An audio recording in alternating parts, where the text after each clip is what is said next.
Mike Check got body in this. For Esau is the end of the world, and Jacob is the beginning of it that followeth. The Messiah comes from the line of Jacob, and he's going to establish a kingdom that will, in righteousness, that will last forever. You know, the kingdom of heaven. So that's what that means. For Esau is the end of the world, and Jacob is the beginning of it that followeth. Okay, so let's go back to Genesis 25.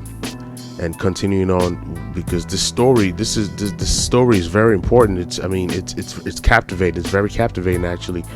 Okay, so, and the Lord said unto her, 2 nations are in thy womb, and 2 manner of people shall be separated from thy bowels.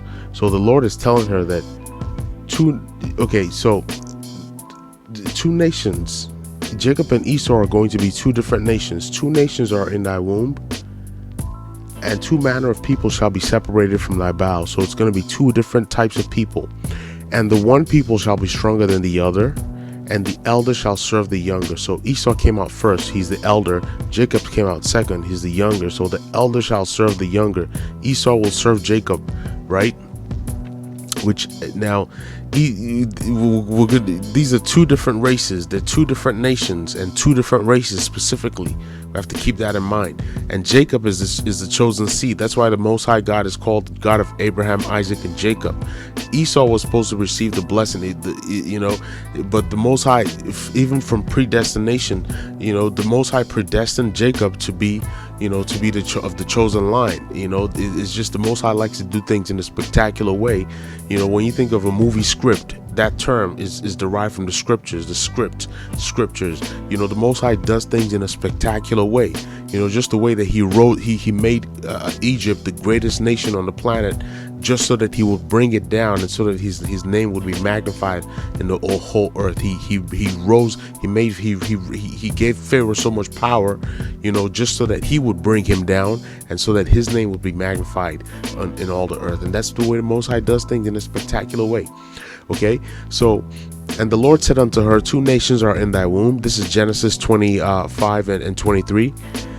2 nations are in thy womb, and 2 manner of people shall be separated from thy bowels, and the one people shall be stronger than the other, and the elder shall serve the younger.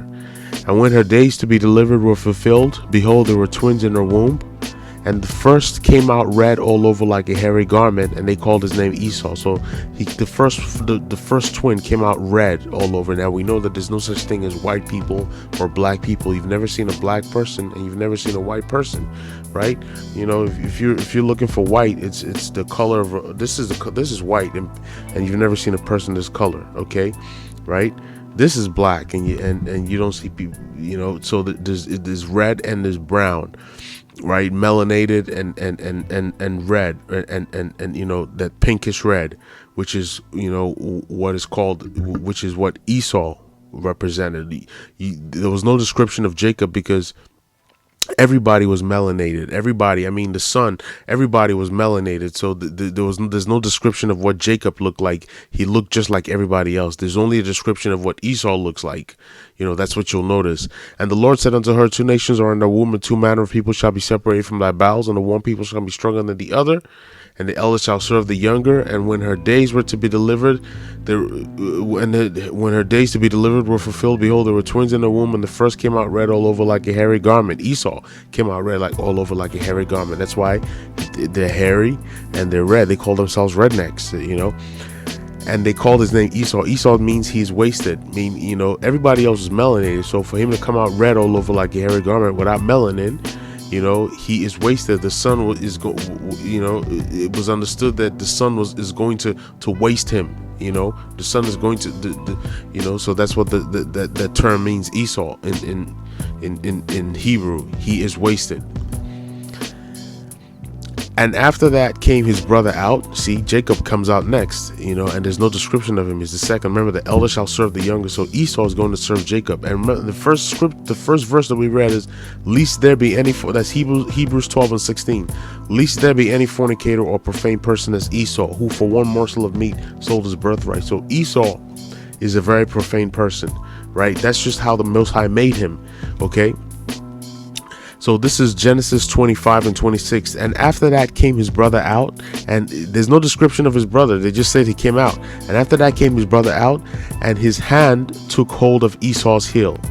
So this is going back to Second Ezra 6 and 8, which we just read. Second Ezra from the Apocrypha, Second Ezra 6 and 8, which we just read. And he said unto me, from Abraham unto Isaac, when Jacob and Esau were born, Jacob's hand held first the heel of Esau. So Jacob's hand held the heel of Esau. For Esau is the end of the world, and Jacob is the beginning of it that follow it. So Esau is going to be in the rulership, which is the Roman kingdom, the Roman Empire, and all of this is an extension of the Roman Empire. And Esau is the end of the world, and Jacob is the beginning of it that follow it. That's why he held his heel, because Jacob is going to take him down. Jacob is going to take down Esau. Jacob is going to the Israelites are going to take down the Romans, is what it's telling you. And the lead character is obviously the Messiah, who is an Israelite, who is Jacob, who represents Jacob, who's from the tribe, one of the 12 tribes of Israel, or from the tribe of Judah, right? The line of Judah. So that's what that means. Esau is the end of the world, and Jacob is the beginning of it that follow it. Okay, moving right along, right? So Genesis, continuing with the story, because the story is very captivating. This will truly help you understand what's going on, how prophecy's playing out.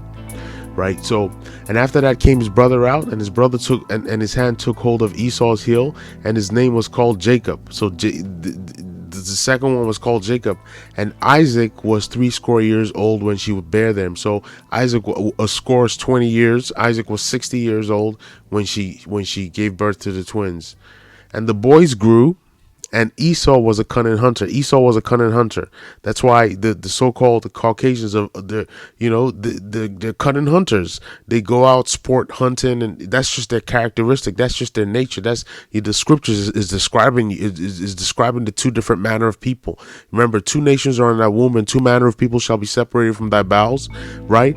And the one people shall be stronger than the other, and the elder shall serve the younger. Okay, so now it's describing the characteristics of them. Esau was a cunning hunter. The Europeans, that's what they do. They go out sport hunting and this and that. The snipers, they wear diapers for days. Like when they're out, basically snipers who serve in the military, right? Looking for their target. They could wear diapers for days just waiting for their target. So they're cunning hunter. That's their characteristics. Jacob, the Israelites, Jacob, the melanated, the Negroes. That's not what we do. That's just not what we do. And the boys grew, and Esau was a cunning hunter, a man of the field. Esau was a cunning hunter, a man of the field. And Jacob was a plain man dwelling in tents. Jacob liked to chill out. Jacob was just like, and that's how that's how the Negroes are, So it's explaining the characteristics. And Isaac loved Esau. So Isaac loved Esau because he did eat of the venison, because he loved the food. Esau was a cunning hunter. He would go out and hunt game and come cook. And Isaac loved that. So Isaac loved Esau because he did eat of the venison, but Rebekah loved Jacob. So the mother loved Jacob. Remember, the Most High God is called the God of Abraham, Isaac, and Jacob.